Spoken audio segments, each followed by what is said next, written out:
এবার এই পুরুষার্থের বিষয়ে আপনারা অবশ্যই শুনেছেন, মোক্ষ, চতুর্থ পুরুষার্থ।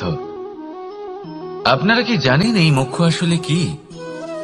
ধর্ম, অর্থ, কামনার পালন করতে করতে মৃত্যু লাভ করা, এটাই কি মোক্ষ? না, মোক্ষ হলো সেটাই যা জন্ম এবং মৃত্যুর ঊর্ধ্বে। প্রত্যেক ব্যক্তি, প্রত্যেক জীবই সংসারে কোনো না কোনো বিশেষ প্রয়োজনে আসে।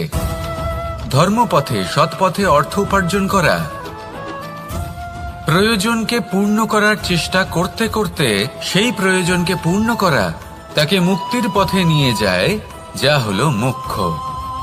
যদি এই মোক্ষ লাভ না হয়, তাহলে মানুষ জন্ম এবং মৃত্যুর এই চক্রে বারবার ফিরে আসবে।